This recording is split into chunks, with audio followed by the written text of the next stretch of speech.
तो दोस्तों कैसे हो। सुनने में आया है कि वैल्यू वेस्ट अपनी माई ऑर्डिनरी लाइफ के एडिट्स के साथ वापस आ गया है और इसके कंपैरिजन रिव्यूज एडिट्स भी बनना स्टार्ट हो गए हैं। हर कोई सिर्फ इतना ही बोल रहा है कि वैल्यू वेस्ट 99% फिक्शन को सोलो कर देगा क्योंकि वो डीसी कॉमिक्स में से है जिसके ऑलमोस्ट हर कैरेक्टर को हाई आउटवर्ड लेवल पर रैंक किया जाता है। लेकिन क्या वैल्यू वेस्ट का ये रैंक ट्रू है? क्या वैल्यू वेस्ट ने कभी भी हाई आउटवर्ड वाले फीड को परफॉर्म भी किया है? आपको आज की इस वीडियो में पता चल जाएगा। और जितने भी गोकू वर्सेस वैल्यू वेस्ट की 20 एडिट्स आ रही है उनमें से ऑलमोस्ट हर एडिट में ही वैल्यू वेस्ट को विनर बताया जाता है और गोकू को अभी भी क्यों लो मल्टीवर्सल बोला जाता है। तो आज की इस वाली वीडियो में हम दोनों कैरेक्टर्स को एग्जैक्ट स्केल करने वाले हैं, दोनों कैरेक्टर्स की रियल स्केलिंग करने वाले हैं और बाद में इस बैटल का रियल विनर कौन होगा वो आपको बताने वाले हैं। क्या जो 99% फिक्शन वैल्यू वेस्ट सोलो कर सकता है तो बाकी के 1% फिक्शन में गोकू आएगा? वेल मैं किसी भी कैरेक्टर को डाउन प्ले रैंक नहीं करने वाला। जो भी बोलूंगा प्रॉपर स्कैन्स और प्रूफ्स के साथ बोलूंगा। तो यार टाइम वेस्ट नहीं करते हैं और इस वीडियो को स्टार्ट करते हैं। सबसे पहले पावर स्केलिंग करना स्टार्ट करते हैं वैल्यू वेस्ट की। तो अब मैं जो भी बोलूंगा उसे ध्यान से सुनना। तो जो डीसी कॉमिक्स या तुम यूनिवर्स कह लो उसके जो स्पीड स्टार्स होते हैं जिनमें वैल्यू वेस्ट भी आएगा उनको एक्स्ट्रा डिमेंशनल बोला गया है। तो ये चीज पूरे का पूरे स्पीड स्टार्स के लिए बोली गई है तो इसे हम वैल्यू वेस्ट के एपी और स्पीड दोनों पर अप्लाई कर सकते हैं। लेकिन ये एक्स्ट्रा डिमेंशन क्या होती है? तो एक्स्ट्रा डिमेंशन हायर डिमेंशन वो लीनियर टाइम के बियॉन्ड होती है और उनमें एक एक्स्ट्रा स्पेशल एक्सिस होता है। तो जो एक नॉर्मल स्पेस टाइम कॉन्टिन्यूम होता है उसमें 3 स्पेशल और 1 टेम्पोरल डिमेंशन होती है जो टोटल हुआ 4D। तो अगर हम एक एक्स्ट्रा डिमेंशन और ऐड करें तो वो हो गया 5D, राइट। तो इसी एक स्टेटमेंट से वैल्यू वेस्ट जो है वो लो कॉम्प्लेक्स मल्टीवर्सल पर स्केल होगा और अगर यही सेम चीज स्पीड पर भी अप्लाई की जाए जो लीनियर टाइम के बियॉन्ड है तो वो वैल्यू वेस्ट की स्पीड को इमरेबल बना देगा। और अगर आपको अभी भी एक्स्ट्रा डिमेंशन की समझ नहीं आई तो आप हाइपर स्पेस के बारे में रिसर्च कर सकते हैं, वो भी इसी तरह वर्क करती है। अगर हम स्केलिंग में थोड़ा और आगे जाएं तो जो स्पीड फोर्स है उसे एक्स्ट्रा डिमेंशनल बोला गया है और उसके ऊपर एक वर्ल्ड आता है जिसका नाम है वंडर वर्ल्ड जो का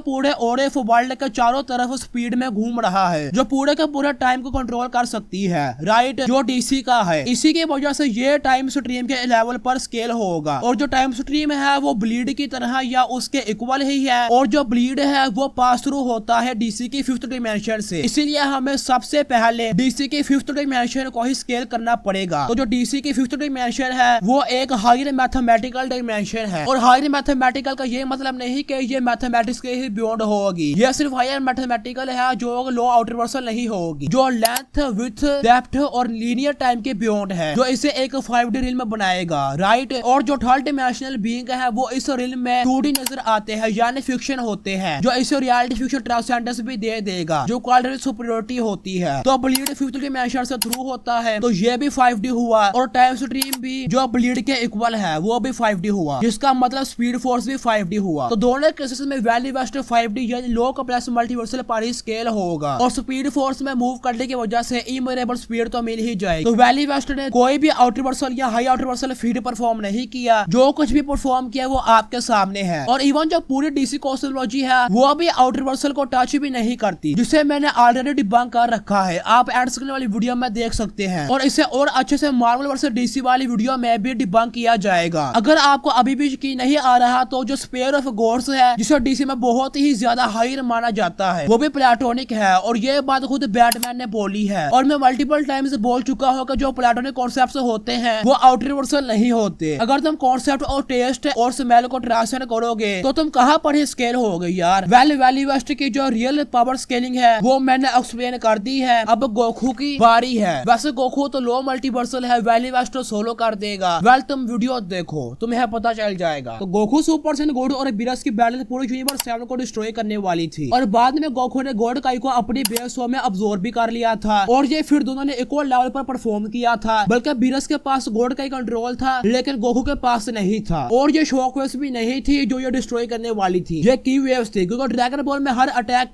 की मदद से ही होता है और ड्रैगन बॉल में ऑलरेडी की को नॉन फिजिकल बताया गया है और एशियन माइथोस के साथ मेटाफिजिकल है, राइट। तो इस फील्ड की एक्चुअल स्केलिंग के लिए हमें यूनिवर्स 7 को ही स्केल करना पड़ेगा। तो जो लिविंग वर्ल्ड है वो इनफाइनाइट है साइज में और हेवन इसके इक्वल है और हेल हेवन से भी बड़ा है और आफ्टरलाइफ इन सबको कंटेन करती है तो ये सब इनफाइनाइट हुए साइज में। वेल अब हम डायरेक्ट आफ्टरलाइफ की ही बात करते हैं और इसके आउटवर्सल होने के रिलेटेड जितने भी डिबंक हैं उनको मैंने ऑलरेडी अपनी प्रीवियस स्केलिंग वीडियो में डिबंक कर चुका हूं और उसमें सिर्फ आफ्टरलाइफ को हाई आउटवर्सल बोलना वैंग था। तो आप उसे 3 लेयर्स इंटू आउटर रिवर्सल तक स्केल करके आगे आगे वीडियो देखते रहना, क्योंकि आफ्टर लाइफ के बाद आउटर रिवर्सल रिल्म्स की एक पूरी हायरची आती है और आगे कोई भी ऐसा रिल्म नहीं है जो ये कॉन्ट्रडिक्ट करे कि ये हायरची आउटर रिवर्सल नहीं है। वेल एनिमे और मांगा दोनों में हमें ये पता है क्या कि आफ्टर लाइफ में टाइम एग्जिस्ट नहीं करता। इवन एनिमे में अदर हायर रिल्म्स को ए टेम्पोरल भी बोला गया है। सुपर एक्साइटिंग गाइड बुक जिसके ऑथर खुद गेटोरियामा है, उसमें यह बताया गया कि आफ्टर लाइफ में कॉन्सेप्ट ऑफ टाइम भी एग्जिस्ट नहीं करता और अगर कोई रिल्म में कॉन्सेप्ट ऑफ टाइम को लैग करे तो वो ऑटोमेटिकली कॉन्सेप्ट ऑफ स्पेस को भी लैग करेगी, क्योंकि dragon ball real life physics पर बेस्ड है। और अब फाइनल डिजाइन शू में ये बताया गया है कि आफ्टर लाइफ इसे ट्रांससेंड करती है, जिसका मतलब ये सिर्फ जीरो डे रिल्म नहीं है और इसे मोर्टल यूनिवर्स से परसीव भी नहीं किया जा सकता, जो इसे क्वालिटी सुपीरियरिटी दे देगा लोअर डायमेंशनैलिटी से। तो ओवरऑल आफ्टर लाइफ एक आउटर यूनिवर्सल रिल्म है और आफ्टर लाइफ को सुपरनैचुरल भी बताया गया है, जिसका मतलब है जो भी चीजें इस रिल्म में देखने को फिजिकल लगती हैं वो असल में सुपरनैचुरल है। और जितने भी डिबंक ये प्रूफ करते हैं कि आफ्टर लाइफ में टाइम एग्जिस्ट करता है वो असल में मैटर एडिशन ऑफ टाइम होता है, ना कि टेम्पोरल डिमेंशन ऑफ टाइम। अगर तुम खुद भी उनका रीड करोगे तो तुमको पता चल जाएगा। तो गोकू ये सब कुछ डिस्ट्रॉय करने वाला था और एमयूआई गोकू तो इस वाले गोकू से भी बहुत ज्यादा स्ट्रॉन्ग है। इवन एमयूआई गोकू के बारे में ये बोला गया है कि इस फॉर्म में गोकू ने अपनी प्रीवियस पावर को भी ट्रांसफर कर लिया था। और स्पीड के लिए मैं ये नहीं बोलूंगा कि ड्रैगन बॉल में पावर इक्वल स्पीड है। तुम ये देखो जिस वर्ल्ड में टाइम और स्पेस का कॉन्सेप्ट एग्जिस्ट नहीं करता और वह पूरे के पूरे मैक्रोकॉस्म से ज्यादा ड्यूरेबल है, क्योंकि उसने 3 गॉड्स की फाइट को इजीली सर्वाइव किया था। तो एमयूआई गोकू की स्पीड बल्कि अल्ट्रासेंट गोकू की स्पीड इस वर्ल्ड को भी सरपास कर लेती है, जो कि एक इररिलेवेंट स्पीड फीड है और इररिलेवेंट स्पीड इमेजरेबल स्पीड से भी ऊपर स्केल होती है। और अब मैं इस मिसकंसेप्शन को डिबंक करने लगा हूँ कि गोकू एक 3D बीइंग है और फिजिकल बीइंग है, इसलिए वो आउटर वर्सल नहीं होगा। तो अगर वर्सेस बैटल विकी का timing system FAQ page read करेंगे तो वहां पर यह भी बोला गया है कि इसके लिए तुम्हारे कैरेक्टर के अंदर हिडन वन कोड या पावर होनी चाहिए। और गोकू के पास भी काई है और गोकू की काई की मदद से ही इन सब रिल्म्स को डिस्ट्रॉय कर सकता है। तो अगर हम सुपर ड्रैगन बॉल हीरोज में आए जो कि कंटिन्यूएशन है ड्रैगन बॉल सुपर की और ये कैनन की डेफिनेशन में भी फिट होगा, क्योंकि इसे भी सेम स्टाफ ने ही क्रिएट किया है। तो जो बीट्स वर्ल्ड है वो इस सब आउटर वर्ल्ड प्लस कॉस्मोलॉजी का फिक्शन व्यू करता है और गोकू ने डेमिग्रा को डिफीट किया था जो रियल वर्ल्ड को डिस्ट्रॉय करने वाला था और इवन फू भी क्रिश्मा वर्ल्ड में ट्रांसेंड कर गया था जिसे गोकू ने डिफीट किया। जो गोकू को हाई आउटर वर्ल्ड प्लस बनाएगा वो भी रियलिटी फिक्शन ट्रांसेंडेंस के साथ। और वर्सेस बैटल विकी के अकॉर्डिंग बैटल फील्ड में Goku high outer world being तक को फिक्शन व्यू करेगा और वो गोकू का कुछ बिगाड़ नहीं पाएंगे। उनकी कोई भी हैक्स फिर चाहे वो स्केल वाली हो वो भी फिक्शन होने की वजह से गोकू के ऊपर वर्क नहीं करेगी। अगर फिक्शन से बाहर भी आ जाए तब भी नहीं। तुम ये सब खुद भी रीड कर सकते हो, राइट। ये सब तब तक फिक्शन रहेगा जब तक वो खुद हाई आउटर वर्ल्ड प्लस नहीं बनता जो गोकू का ओपोनेंट होगा। तो ओवरऑल वैली बेस्ट लो कॉम्प्लेक्स मल्टीवर्सल पर स्केल होता है विद इमेजरेबल स्पीड और गोकू रियलिटी फिक्शन ट्रांसेंडेंस के साथ high outer world plus level पर स्केल होता है विद इररिलेवेंट स्पीड। तो भाई इस बैटल का विनर गोकू ही है, तो हमें यकीन करना है तो करो वरना मत करो। और अगर डिबेट करना है तो डिस्कॉर्ड सर्वर का लिंक पिन कमेंट सेक्शन में है। वेल आज की इस वाली वीडियो में इतना ही। मैं मिलता हूँ आपसे नेक्स्ट वीडियो में एक नए टॉपिक के साथ। तब तक के लिए take care and good bye.